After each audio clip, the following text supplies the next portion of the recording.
Shortly, the academic procession will enter the graduation hall. Once they've taken their positions on stage, Advance Australia Fair will be played, and we invite you to join in the singing of the national anthem. Would you please stand for the academic procession?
Please be seated.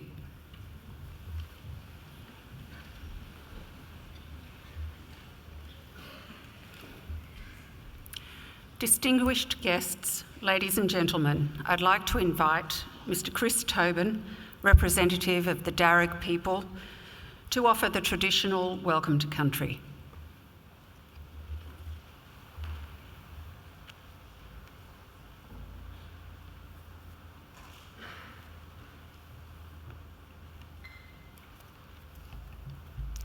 Thank you. Budjingini, everyone. Good evening, and Nalawa, welcome. I belong to one of the local Aboriginal families of the Darug people, the traditional custodians over this part of the country. I wish to first pay my respects to the country and its people, and to thank the university for their acknowledgement of us and the invitation to welcome you here this evening. That acknowledgement is important for our people and much appreciated. My family in fact descend from Yarramundi, a respected elder and cleverman of the Burrabrongal clan during the early years of colonisation. He saw that our survival in this new world could best be secured if we could learn more about it, And so he enrolled his daughter, Bulgari, or Maria, into the Native Institute, a school set up in 1815 by Governor Macquarie, offering formal education to Aboriginal children. Maria studied there for several years and used her newly acquired skills to lobby and ultimately secure some land for herself and her family out along the Richmond Road. Other Aboriginal families soon joined them, and it became known as the Blackstown, where the present-day city of Blacktown gets its name. We are very proud of her, as I'm sure your families are of you here this evening. And with good reason. Your success is our success, your advancement our advancement. Now that was probably better understood in traditional times when clan groups were smaller and abided by strict sharing laws, which meant the food that you caught and brought back was distributed throughout the rest of the camp. Your skills and good fortune were thus enjoyed by all. Your efforts literally nourished the rest of the community, and you in turn were looked after by them. Yes, we can live quite beautifully when we work together. Our Aboriginal ancestors certainly lived well in many respects, and I use occasions like this to offer them to yourselves as a benchmark or a model on how good to expect our lives today. You see, when Captain Cook arrived here almost 250 years ago, he encountered a people whom he discovered as one of the happiest people he'd ever met. They were naked, they owned nothing but the tools they carried, and made their shelters from the bark of trees without cutting them down. They harvested food from the earth without excessive clearing or tilling. Now, these were not primitive societies, these were ancient cultures. So there was no slavery, no armies, no rich and poor, no rents or mortgages, and no homelessness. People cooperated to collect the resources that were needed, and then they were shared out according to strict Aboriginal law. Our lands were maintained with fire and responsible harvesting. Our rivers and waterways kept clean and unpolluted, with people drinking out of them as they have done here for the past 20,000 years. So remember, this was not a dream or an ideal. This is normal life for us for the longest time, and not too long ago either. And there's no reason why we should expect less for ourselves and our children than what our ancestors enjoyed. Admittedly, there's a lot more of us now. But we're a clever people, and there's still much magic in the world, I believe. So graduates, I would say expect great and wonderful things from your life. We are normally happy, and we are naturally healthy and well. I would say share your gifts with the rest of us, and follow that beautiful spirit within you that got you this far. Do this, and I'm confident that together we can create a world that we can be proud of, and a country that is worthy of our children. We can all do our bit. I'll do mine now by winding up and letting you graduate. Just want to say congratulations to all of you and all the best in our collective futures. Thank you and welcome to country.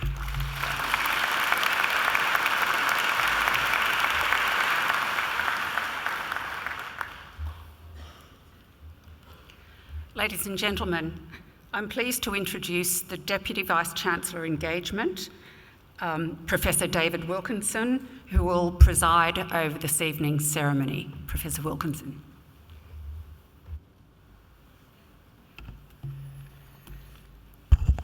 Thank you, Chris, for your welcome to country. It's always wonderful to have you along, and we thank you very much for being here this evening. Colleagues, guests, families and friends of our graduands, and most importantly of all, our graduands, it's my distinct honour and a pleasure to welcome you here today to this graduation ceremony. I bring our graduands and your guests a special greeting from the members of our University Council, the governing body of our university. I hope that this will be a very happy and a memorable occasion for all of you. Today, we celebrate the wonderful achievements of those of you about to graduate. I know completing a degree is never easy. You need an intelligent and inquiring mind, determination, perseverance, and you need to make many sacrifices. You've worked very hard to get here today, and you have every right to feel proud of what you've accomplished. We at the university are just as proud of you, and I'm pleased to be able to congratulate each and every one of you today. I also want to especially welcome the families, supporters, and friends of our graduates here with us as invited guests of our graduates. The fact that you have been invited by one of our graduates to share one of the great days of their lives is proof positive that you have been an important influence. So to all our invited guests, congratulations, and thank you for celebrating this great occasion with us. It's now my very great pleasure to introduce our occasional speaker, Dr. Simon Esom. Simon is a proven thought leader and subject matter expert on the future of learning and the alignment of technology with business strategy for the higher education and corporate education sectors. He has more than 30 years' experience as an academic and a business development executive delivering transformational projects, as well as developing, consulting on and selling innovative digital solutions for education. Simon's been a leader in the adoption of artificial intelligence, predictive analytics, blockchain, and the Internet of Things for the sector, and has been instrumental in the creation of digital solutions at the leading edge of the transformation of learning. He's been a senior leader within the university sector, a global industry executive for one of the world's most iconic technology companies, and is currently Executive General Manager for one of the largest professional member organizations for accountants and finance professionals. So I now invite Dr. Esom to deliver the occasional address.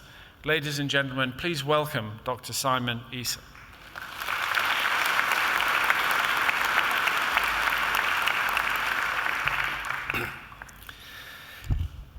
Deputy Vice-Chancellor Professor Wilkinson, members of the university staff, distinguished guests, graduands, families and friends, thank you for inviting me to participate in this wonderful event. First and most important, graduands, congratulations. I'd like to take you on a short journey back to my graduation and the years building up to it. I remember it well. That is to say, actually, I have nothing to forget because I didn't attend. My parents were divorced. My mother was a single working mother who couldn't afford to get the time off work or afford the cost of travel and the ticket of the ceremony. If she couldn't be there, then why should I be? If you're lucky enough to have your family with you here today, cherish their participation, their support, and their love. This is a day of celebration for all of you. 40 years ago, I was one of the hugely fortunate few who received a free higher education. I even received a substantial bursary to cover the costs of my rent, copious amounts of beer, it was only 25 cents a pint, and a fish and chips supper both nights at the weekend. Perhaps I didn't recognise how lucky I was. Well, I didn't recognise how lucky I was. Indeed, how privileged I was.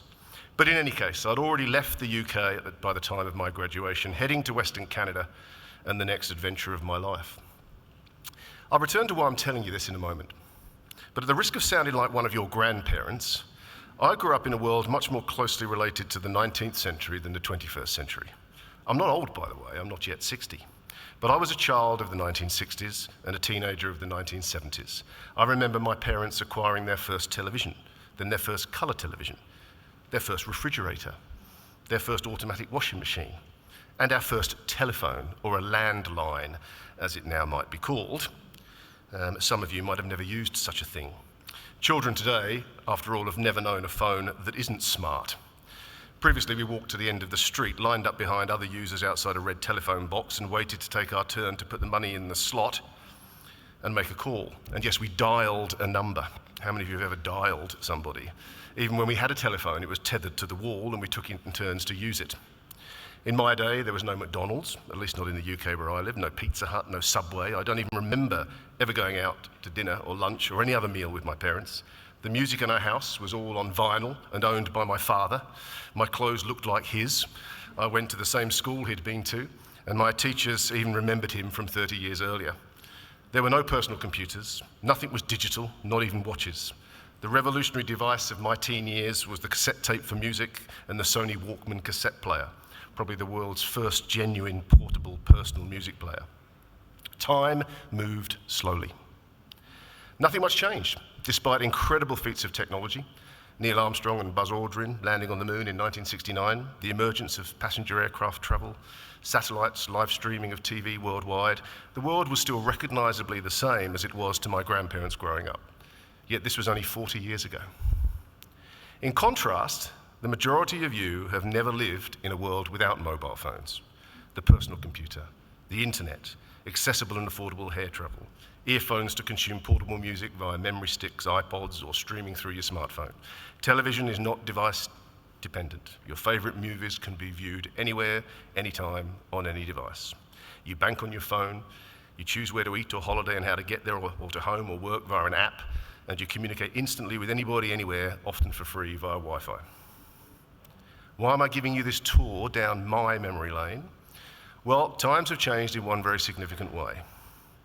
I took for granted that as a member of the few, less than 5% of the working population with an undergraduate degree, and then the rarefied group of less than 1% with a postgraduate degree, that I would always be employable.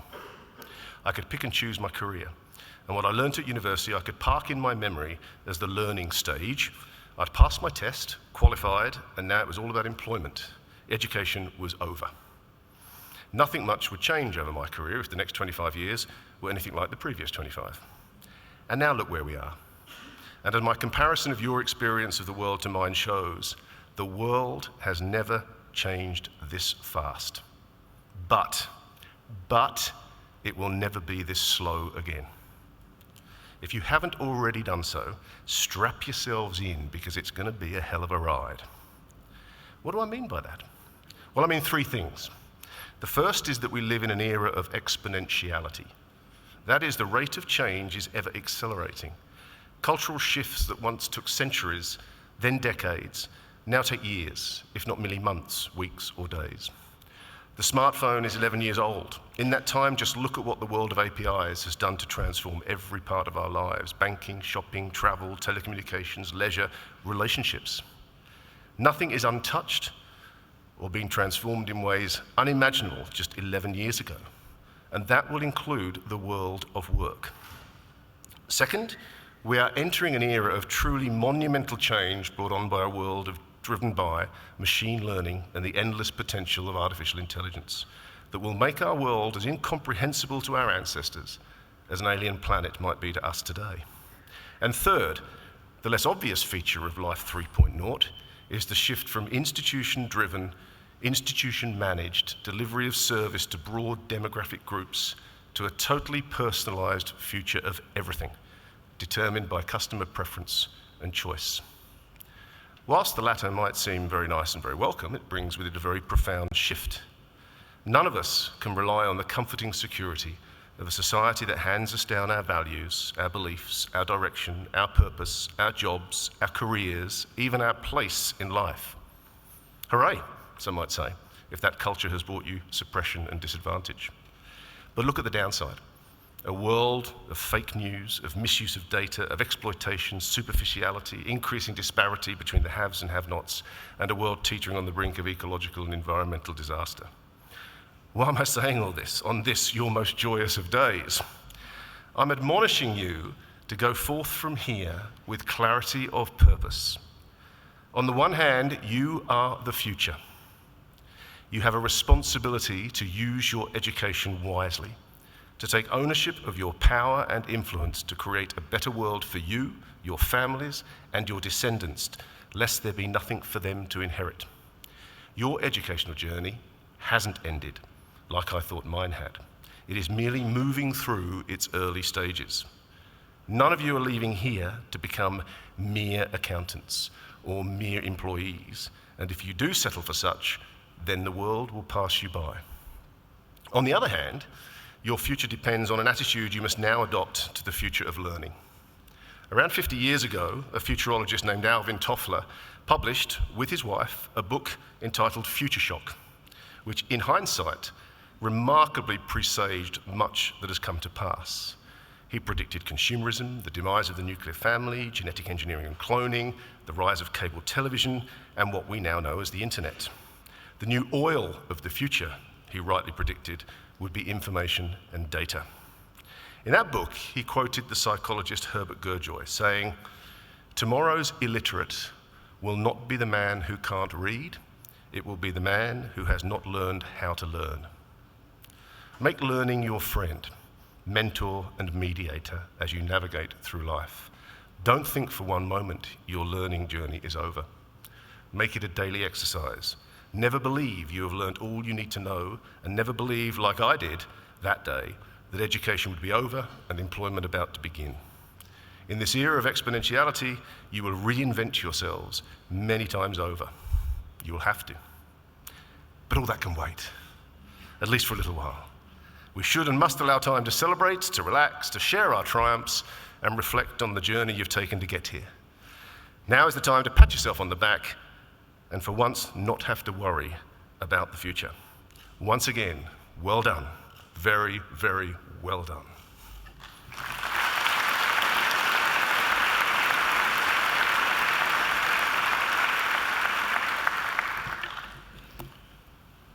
Simon, thank you so much for a truly wonderful address.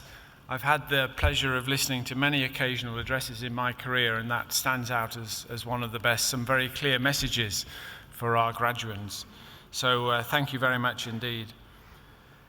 Now, as Deputy Vice-Chancellor Engagement at Macquarie University, I especially look forward to presiding at ceremonies such as today's and conferring degrees on those who have complied with the university's requirements for their awards. So I now call on our Registrar, Gail White, to formally certify the eligibility of those who have met the requirements for these awards. Deputy Vice-Chancellor, I certify that all of the candidates being presented here today and those who are absent have satisfied the requirements of the Academic Senate for the degrees they are to be awarded. Would all candidates for admission to degrees please stand?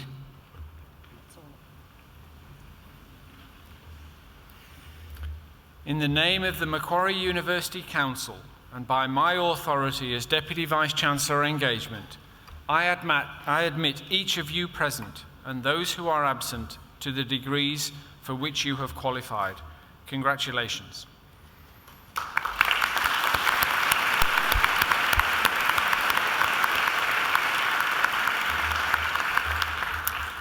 Graduates, please be seated.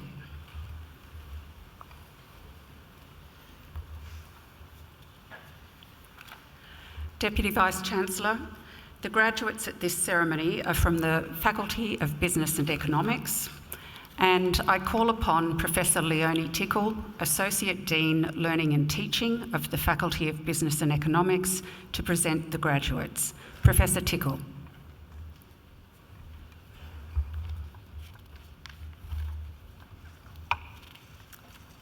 Deputy Vice-Chancellor, the graduates at this ceremony are from the Faculty of Business and Economics.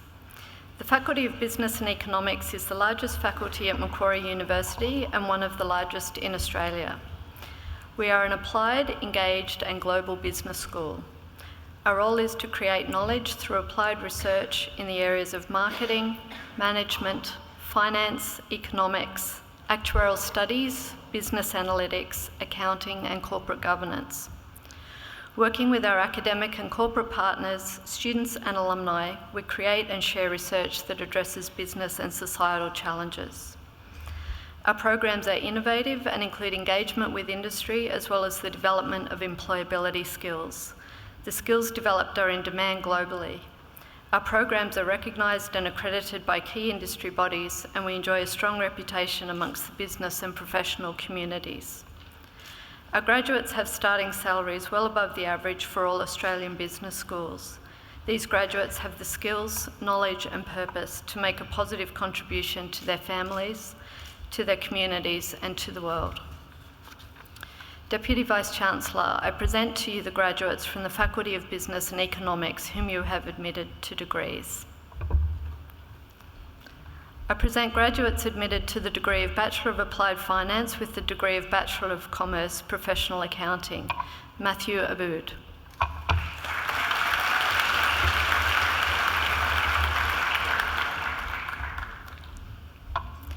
Dean Bonanno.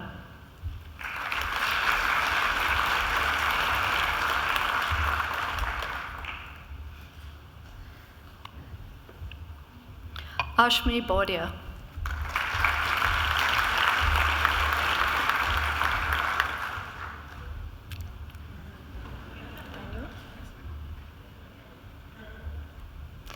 Daniel Busamra.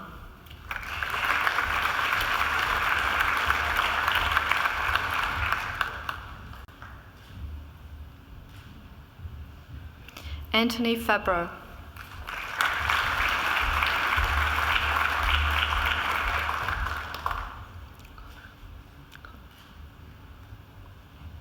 Connor Firth.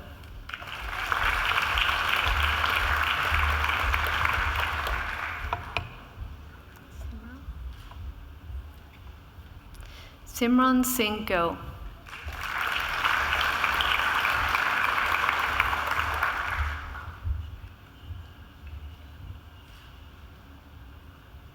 Hansel Go.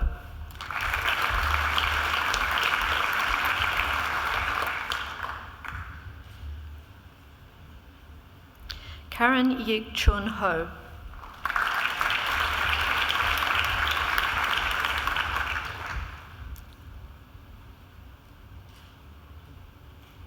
Tet Ta Lang.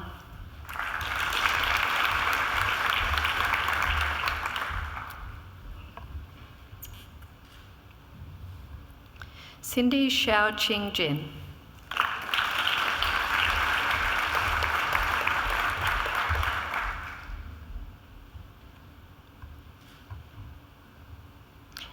Brian James Curry.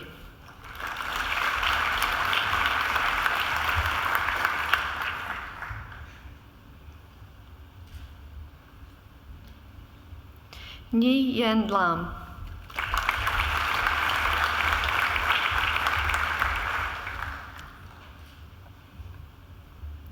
Michael Y. Ho Leung.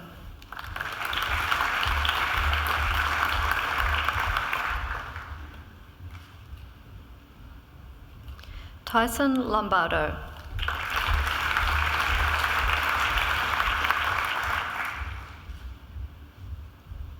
Katrina Liu.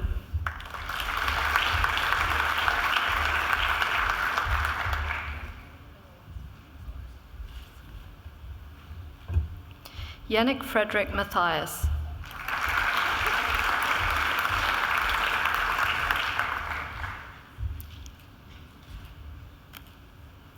Lauren Antonio Pareca.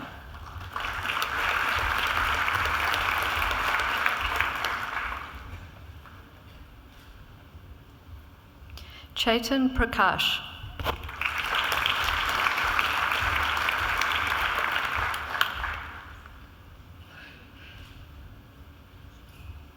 Blake Rogers.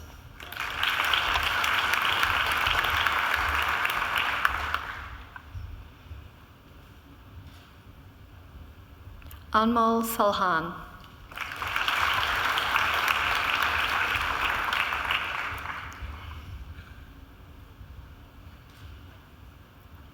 Joshun Sander.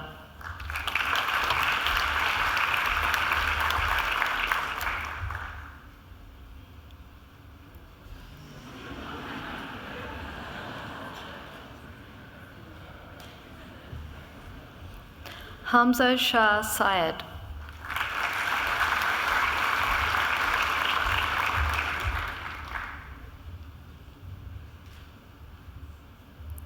Zirfan Wang.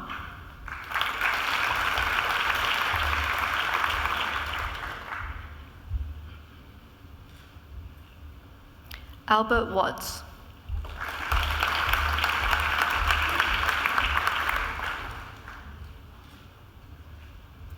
Junjo Yan.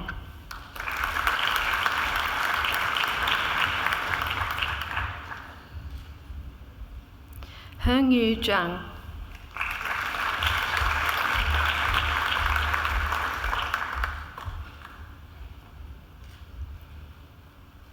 I present graduates admitted to the degree of Bachelor of Arts with the degree of Bachelor of Commerce. Sophia Anastopoulos.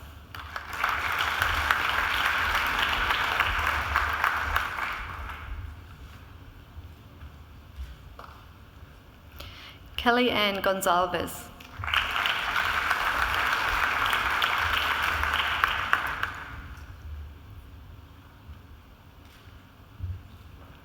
Lena Daisy Holder.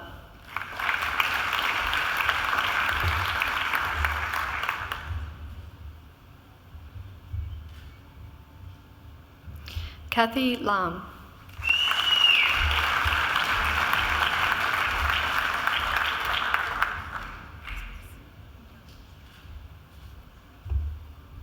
Michaela Muir-Meany.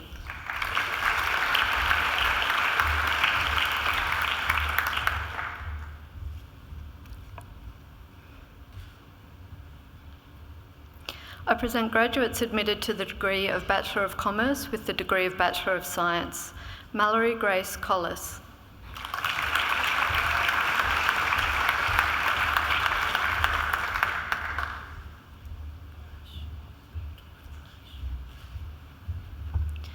Kaylin Tara Jade Polash.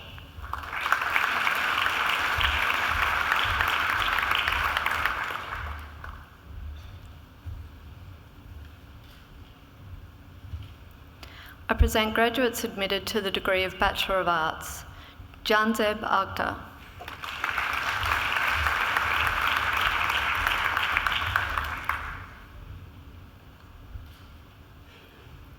Jisung Han.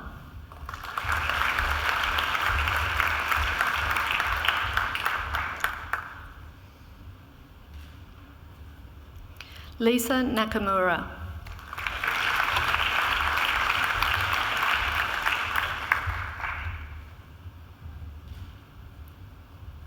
Saga Panchal.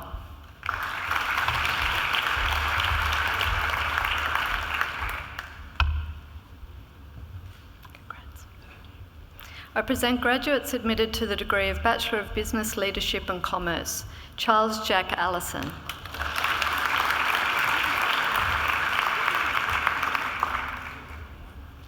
Robert Thomas Ashcroft.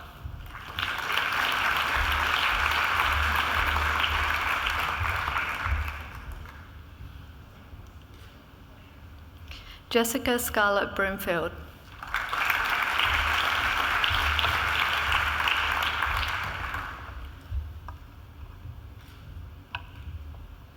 Scott Mitchell Carter.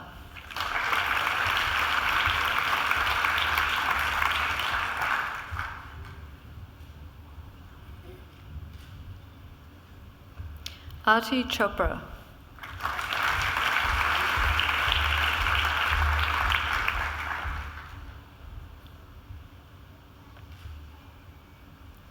Claire Elizabeth Gutentag.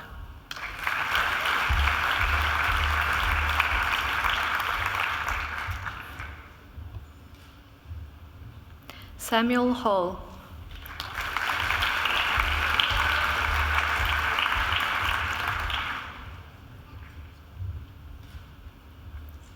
Mitchell Ross Howlett.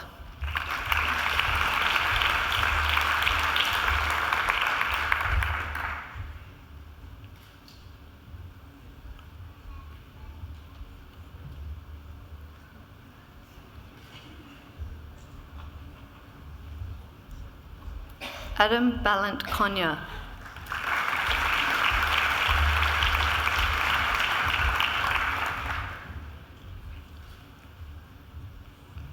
Alicia Emily Ann Matheson.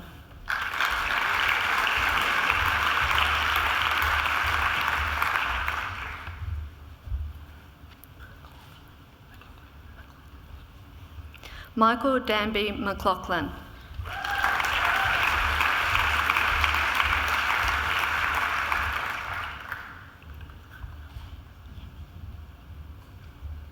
Marlena Palin.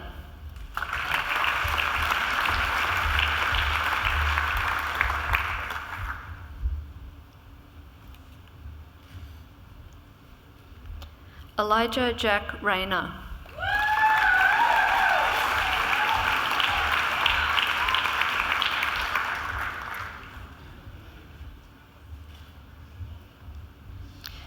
Sayuri Rimal.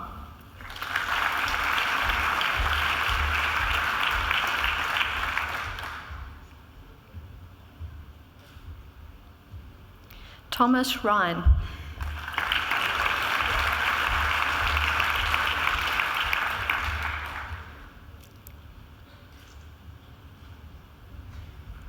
Hayden DeCourcy Rolls.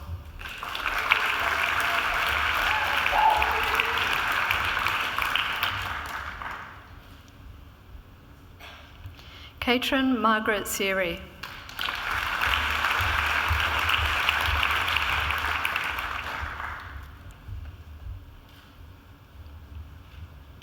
Jordan Steer.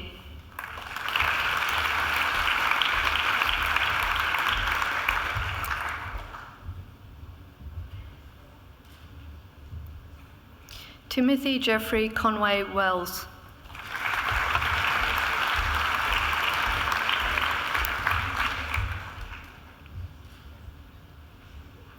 Thomas White.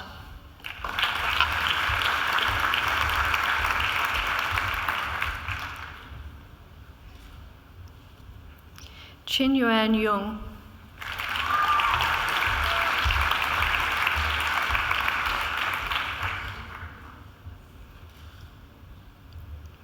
I present graduates admitted to the degree of Bachelor of Commerce, Nabila Arya.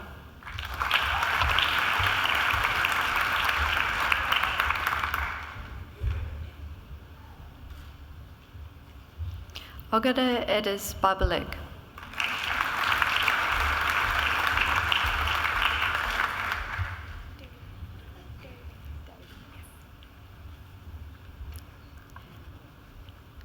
Dewi Pemata Sari Boncha.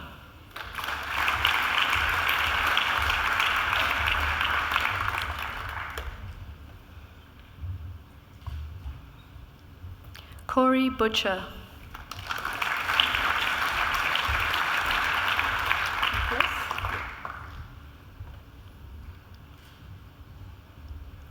Nicholas Stephen Cameron.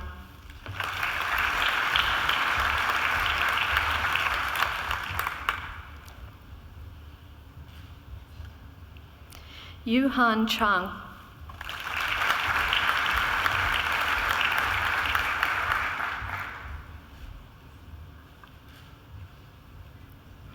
Moab Chowdhury.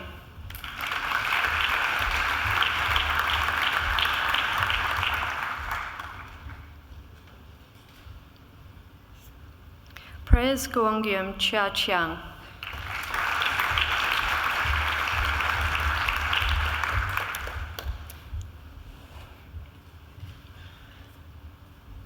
Hung Wei Chen.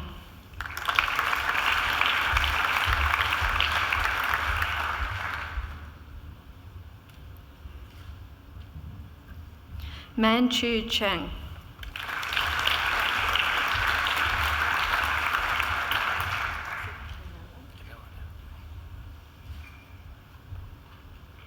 Andrew David Canellan.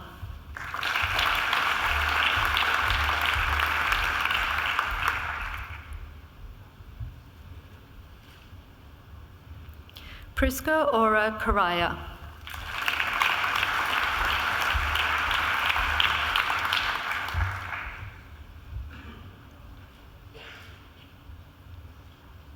Aaron Michael Crofts.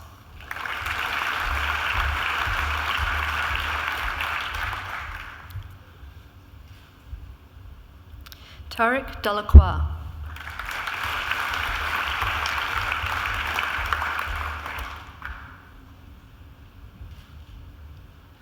Matthew DeParlo.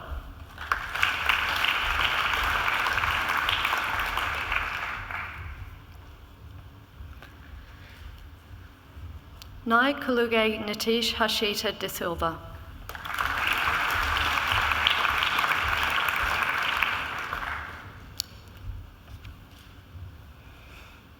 Adrian Joel Dent.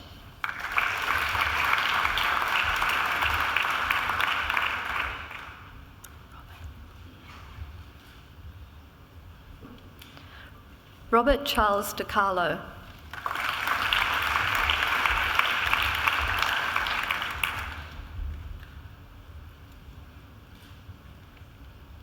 Darlena Zeng.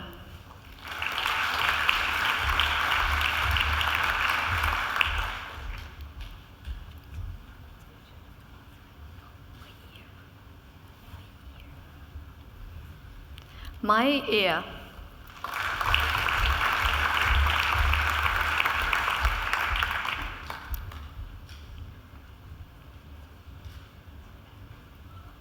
Marissa Grace Fuller.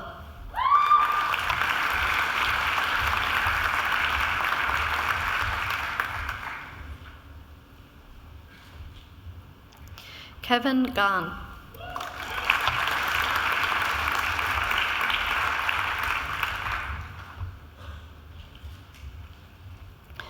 Felipe Augusto Garces Nunes de Silva.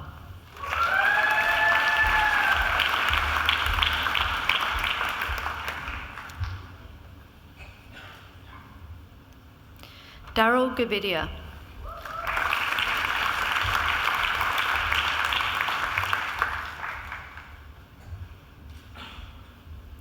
Yi Gong.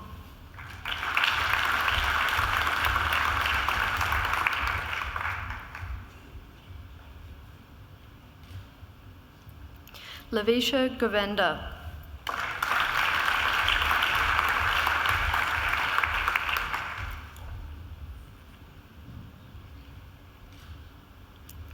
Anna Lisa Grasso.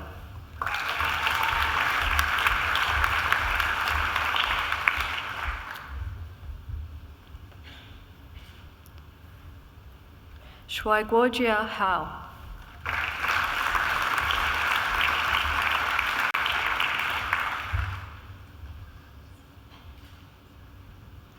Danielle Lucy Heath.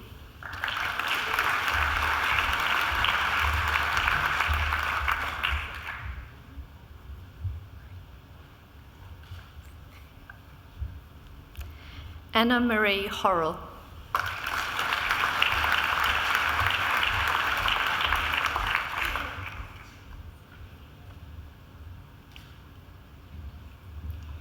Li Hong Huang.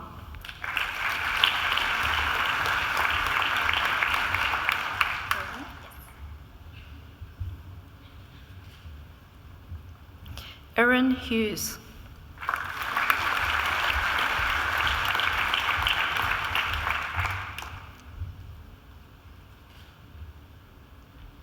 Buri Huang.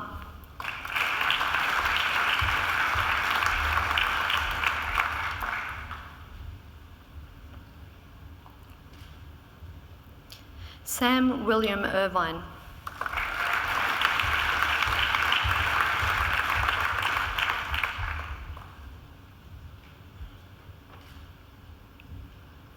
Yu Ze Jiang.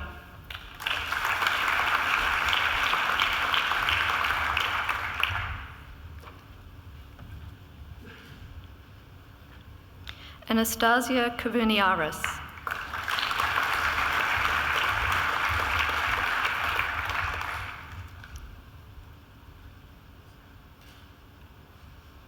Andre Y. Kin Q.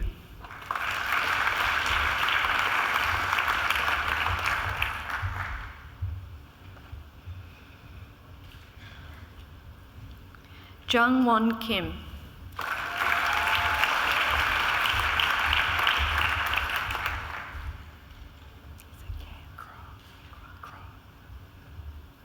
Jared Kra.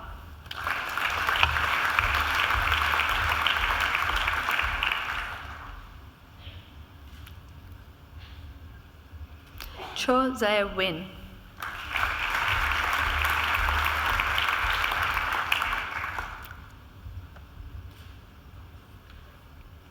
Joshua Ka-K Lau.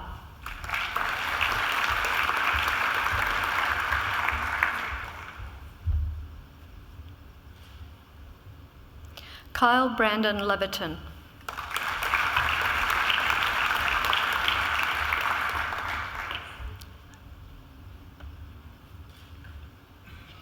Ari Levin.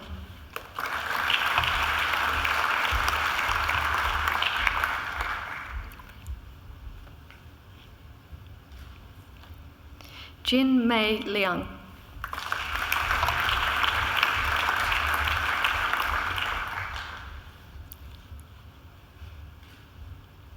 Hugh Lam Mark.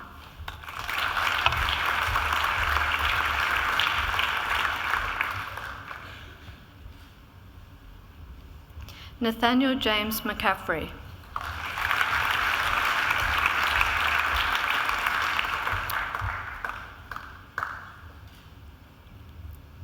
Sabir Mohammed Noshad.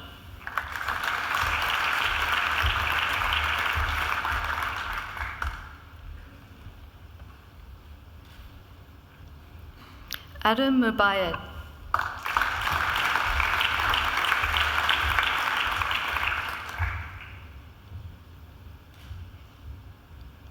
Dominic Mullane.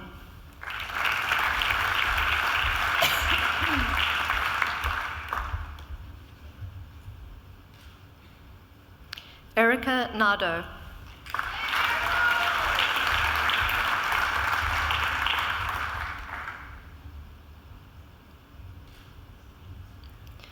Min Huan Dak Now.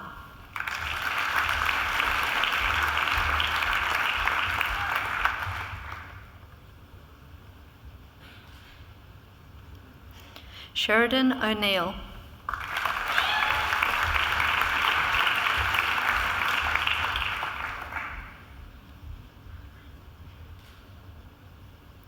Caitlin Jessie O'Shaughnessy.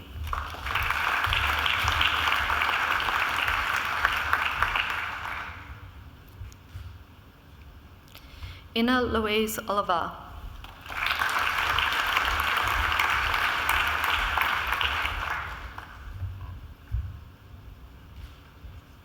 Scott Pater.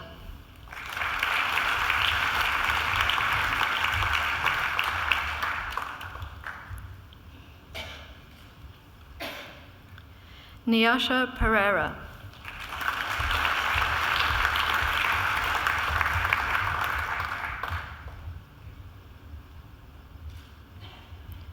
T. Tui Lin Fan.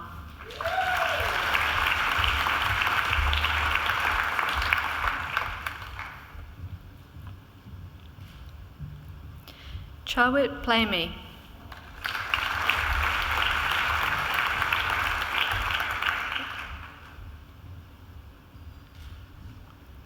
Edward Pratley.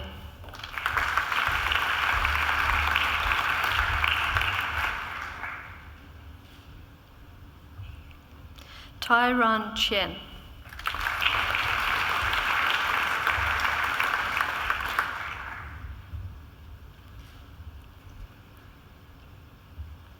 Mei Ling Rao.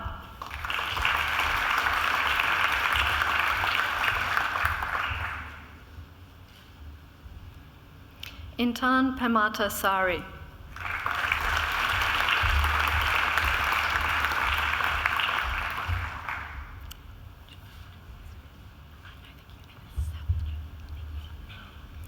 Emily Savage.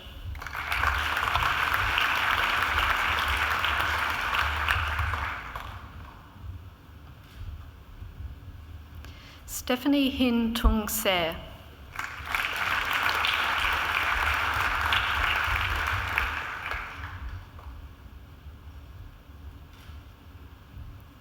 Shohei Sendo.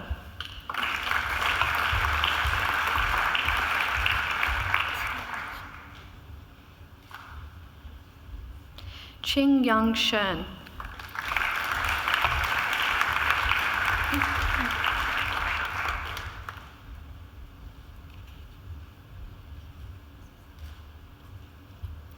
Julie Sher.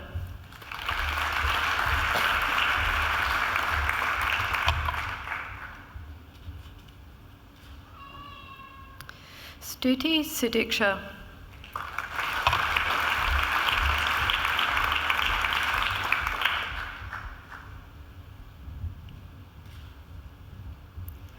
Andrian Petrus Tan.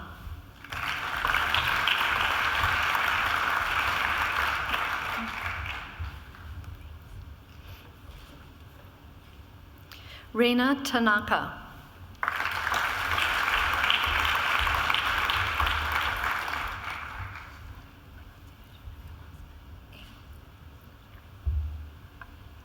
Tai No Ain.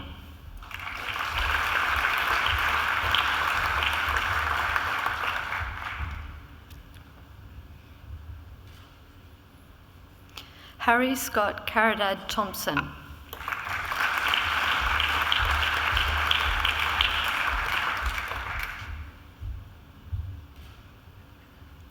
Michael Edward Tompkins.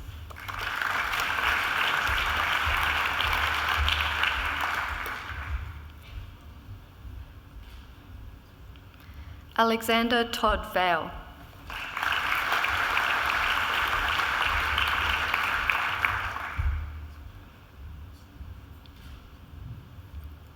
Bo Wang.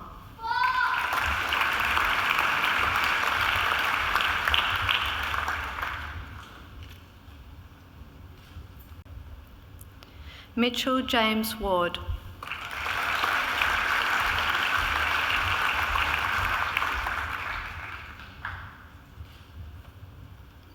Jaden Whelan.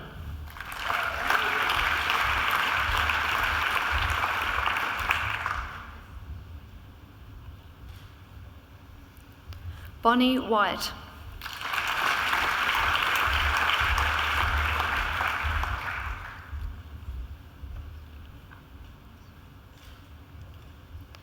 Tanya Amanda Wabowo.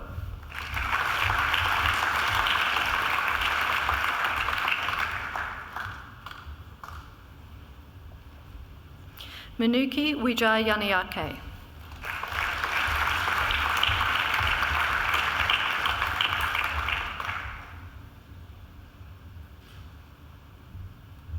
Samuel Yo.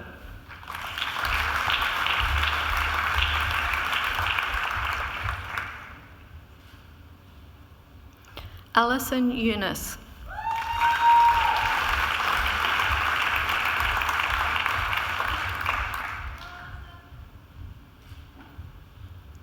Li Yuan.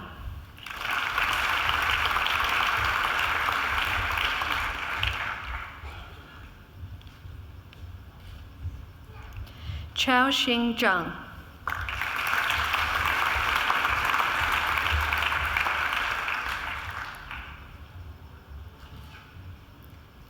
Jacinta Louise Hunter.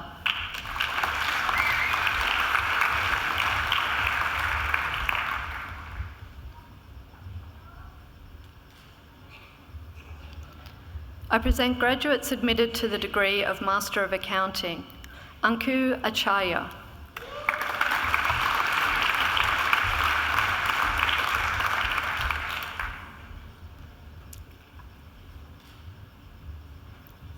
Muhammad Amar Ashad.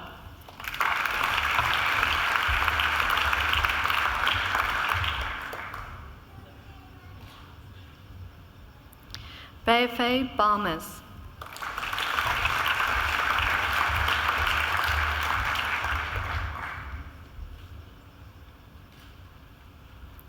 Tuido Bari.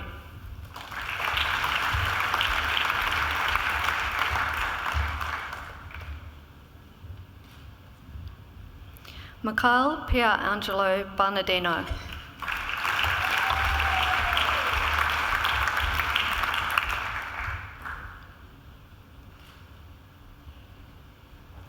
Jia Yan Sao.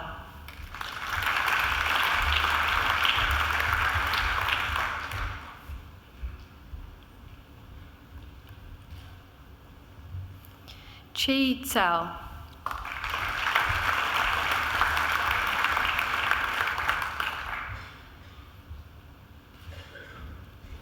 Wei Win Chung.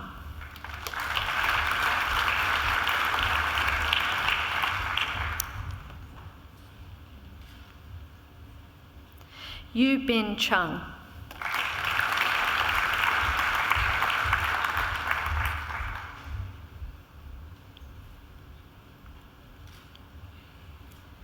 Mei Chi Chen.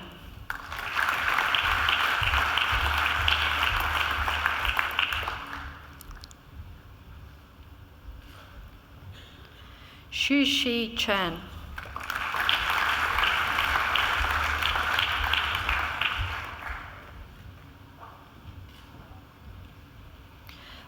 Se Dong Chen.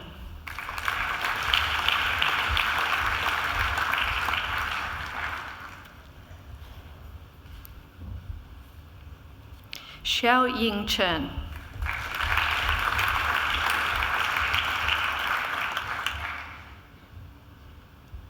Yanni Chen.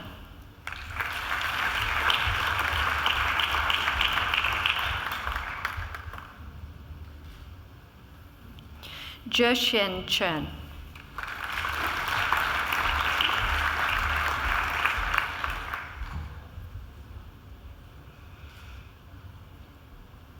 Zhe Ying Chen.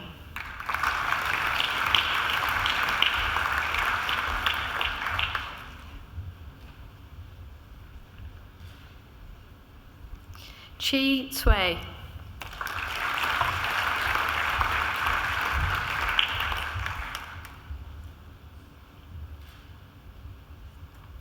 Guang Hui Dong.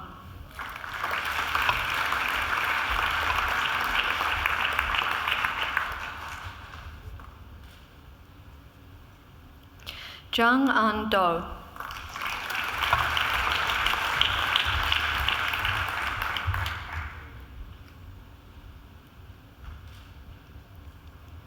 Zhe Xin Deng.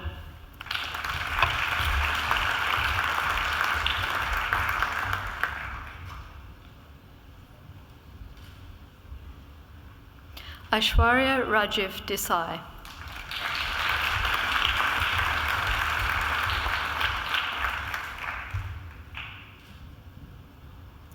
Zhang Feng Zhang Doan.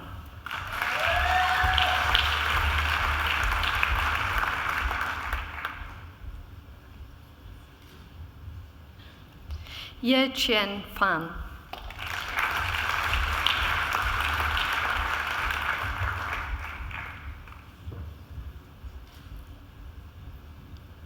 Xue Fei.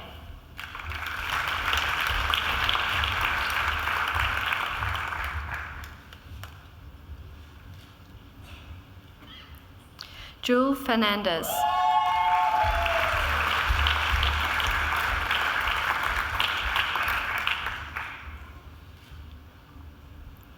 Jasmita Gautam.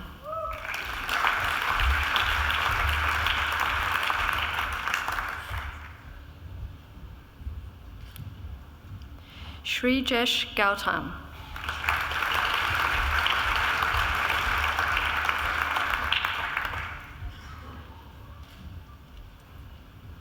Jia Ling Gong.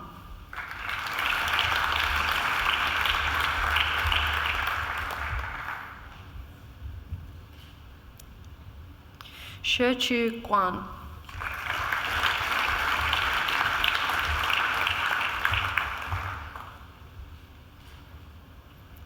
Yang Guo.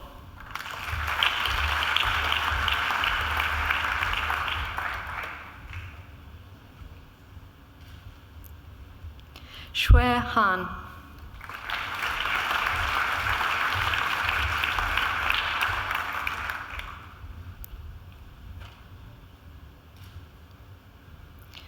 Muhammad Ryanul Islam.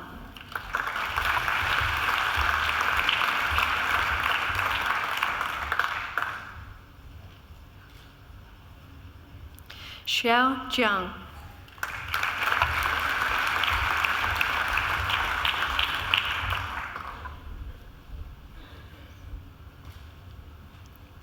Dan Ning Jin.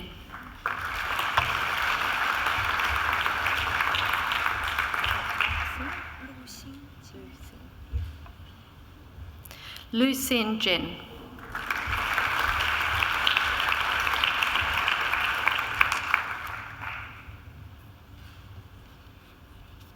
Benita Cardell.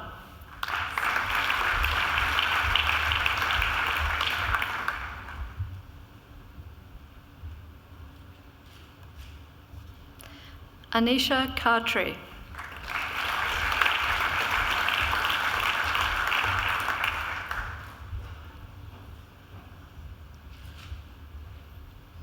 Chi Duk Cook.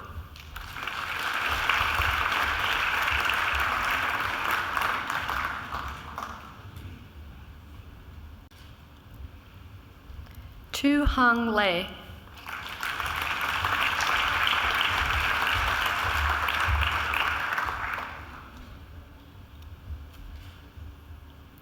Xiao Li.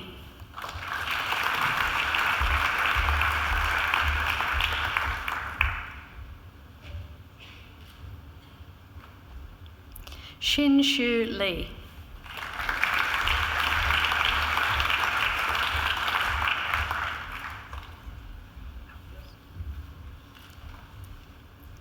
Yuan Li.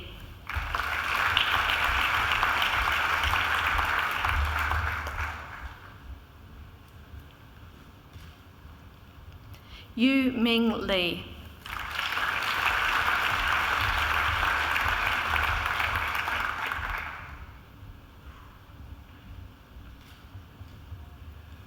Zhe Li.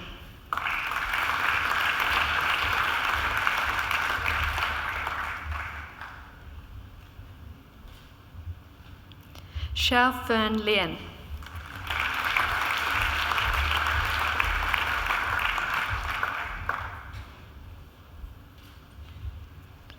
Yi Sen Liang.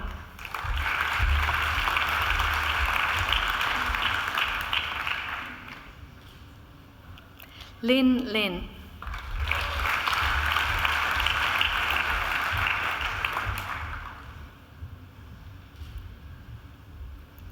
Chun Shi Liu.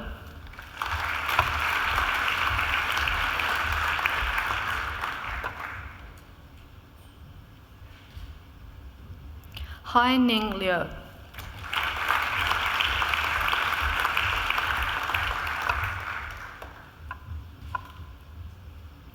Jingjie Liu.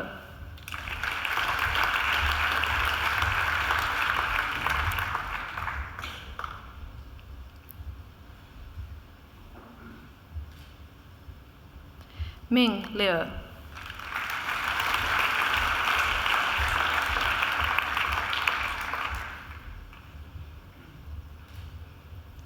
Ming Xin Liu.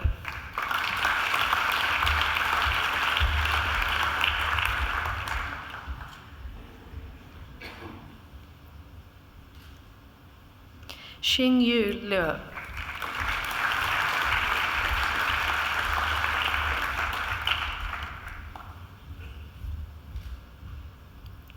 Yu Chi Liu.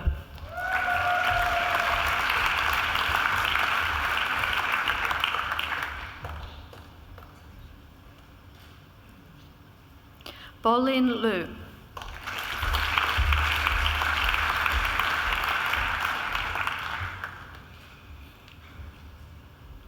Jochna Luentel.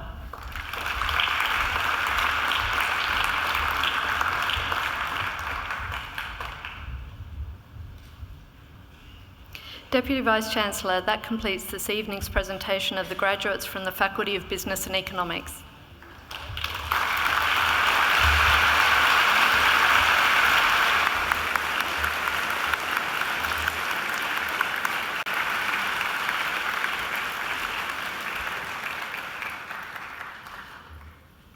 Deputy Vice-Chancellor, I call on Mr Hayden de Courcy-Rolls, who has graduated today with a Bachelor of Business Leadership and Commerce, to speak on behalf of the group. Mr de Courcy-Rolls.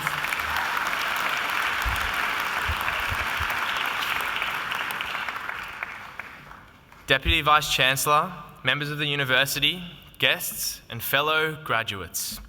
Feels good being able to finally say that word. Mainly because just moments ago they were calling us graduands, which was a bit of a tease, wasn't it? Felt like someone was going to say, well done, graduand, you didn't complete your last 3 credit points. See you in summer school. But nonetheless, we're here, and what a glorious set of proceedings this is. The only day of the year for us tertiary educated folk where it is socially acceptable to dress up like Harry Potter characters. Although the Quidditch Society might beg to differ, live and let live. So we sit here together on our last day at university as experienced campaigners, but what I want you to do now is reflect on what it was like on your very first day here. Maybe you were nervous walking into your first tutorial because you knew that your fun fact wasn't up to scratch for the icebreakers. Maybe you're at home confused watching the recorded lecture, half because you didn't get the content and half because you thought you'd be tricky and watch it on double speed. Or maybe you're experiencing none of these things because you just found out that there was a bar on campus. But now, since that first day, think about how you've changed. Sure, maybe you've grown a little, maybe you sprouted, but how have you changed psychologically?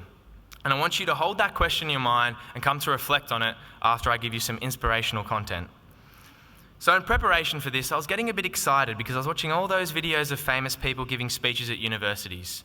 Steve Jobs at Stanford, Oprah Winfrey at Harvard, Arnie Schwarzenegger at Houston, and I thought, what can I provide?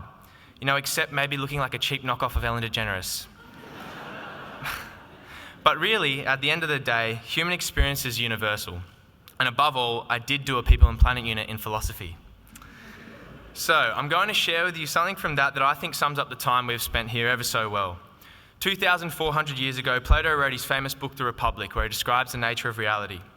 He does it by telling a story about prisoners that have been chained since birth in a dark cave facing a blank wall. All kinds of people and objects pass behind the prisoners, and a fire casts the shadows of those things on the walls in front of them. These shadows are all that the prisoners ever see. The prisoners spend their whole lives understanding only this shadow reality until one day one of them escapes from their chains and crawls into the daylight. After spending a lifetime in firelit darkness, the prisoner is blinded by the sun at first, but in time they come to see the things outside the cave are far more real than the shadow images they once took for reality. They have more substance, they occupy an extra dimension. But when the prisoner returns to the cave to tell their pals, they don't believe it. But think about how that would feel, to be told that everything you believed just minutes ago was merely a faint outline of reality. Like at this very time of year when we were kids and your older cousin broke the news to you that the Easter Bunny isn't a fan of chocolate, because bunnies eat carrots. Duh. But what Plato wants us to see here is that we're all just prisoners in a cave, where so often we only see the surface of something that goes so much deeper. Think about how many beliefs were once accepted as absolute fact, only until later proven to be false. The world is flat. A person's skin colour or gender differentiates their cognitive abilities. CO2 emissions are harmless. A perm was a good fashion choice. But the list goes on. All things once thought to be true, all found to be false. Plato encourages us to constantly live the life of a student, to be curious and inquisitive in our search for truth, yet also acknowledging how sometimes it can be hard adjusting to new things. But it's better than living a life in narrow spaces, which can cause its own fear and anxiety in the face of new opportunities to venture out of your cave. So now I want you to turn back to that version of you on your first day at university. Think about all the things we've learnt, all the things we now see with greater depth and comfort. And now look to the people around you, because you couldn't have done it without them. To our families for still loving us through exam period stress, and for restocking the fridge with ice cream after results came out. And to our friends for all their help and support, and for a shared trust in not distributing any photographic evidence obtained from Ranch Wednesdays. We owe it to these people in our lives. So as we embark on this new chapter, let us continue to do what we've learned from our time here at Macquarie, to seek out new experiences and learnings about the world that follow our passions and values, and see where it takes us. Because no one knows what the future holds. Not me, you, not even the whole academic committee here after all the PhDs they've smashed out.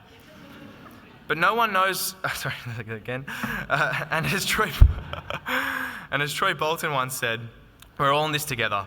And it's when we support one another in these quests that humankind can achieve great things. So for now, we'll just enjoy the present, get amongst the celebrations and throw our little hats up in the air and walk with pride on these grounds like Wally must have done when they named that road after him.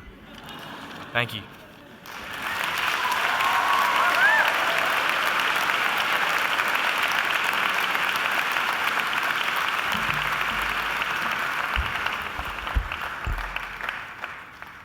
What can I say? Congratulations, Hayden. Thank you for those reflections on your study here at the university. Very, very amusing, and I'm sure it's reminded many of us of our own experiences at different stages. Thank you so much. Please, let's congratulate Hayden again.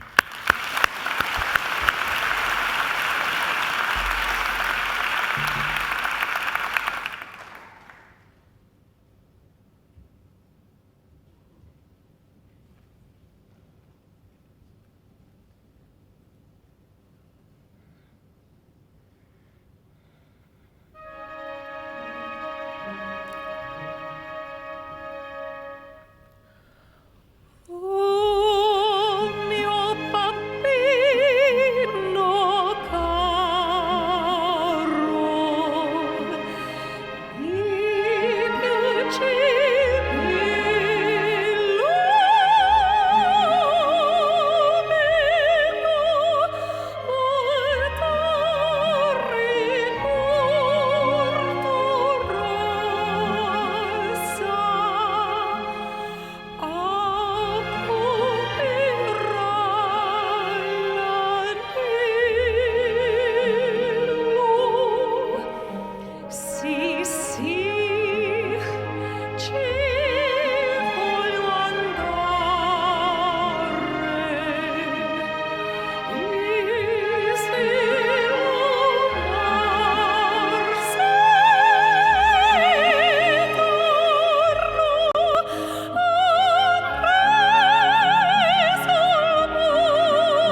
Ladies and gentlemen, please join me in expressing our appreciation to Miss Yvette Masters for that superb performance.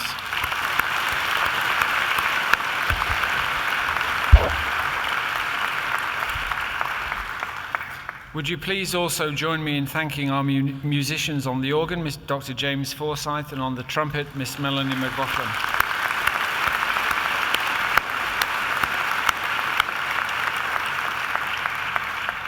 And I'd also like to take this opportunity to acknowledge and thank the representatives from our alumni community who have come here today to help celebrate this occasion. Thank you.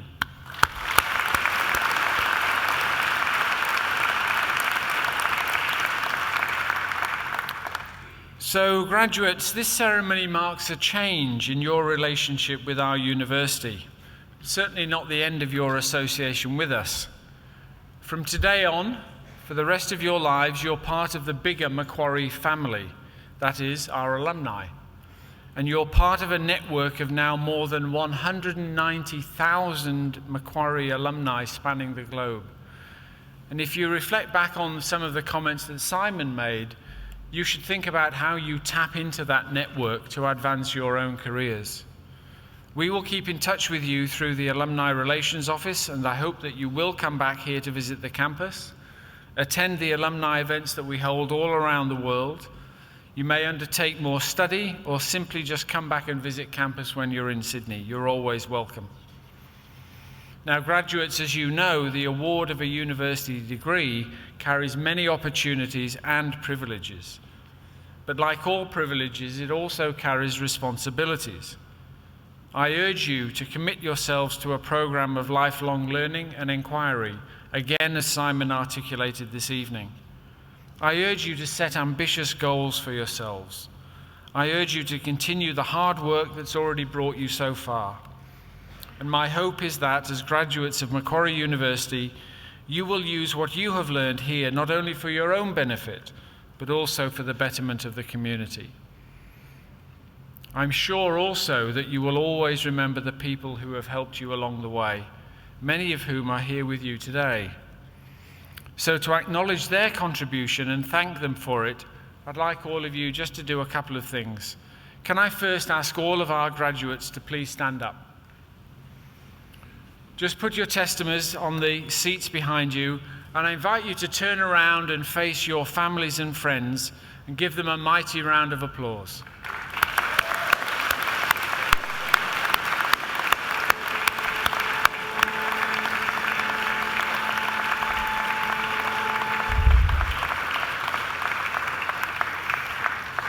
Now, if you would turn around again, but don't sit down just yet, because here up on the stage are representatives of our academic staff who've supported you throughout your journey.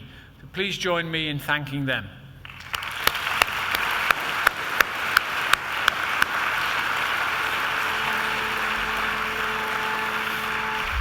And so now remain standing, but do pick up your testimonies from the seat behind you, because soon the official party will leave the courtyard, followed by the graduates.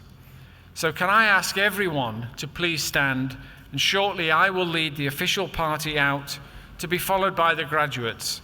And I invite all of you to join us in the marquee for light refreshments.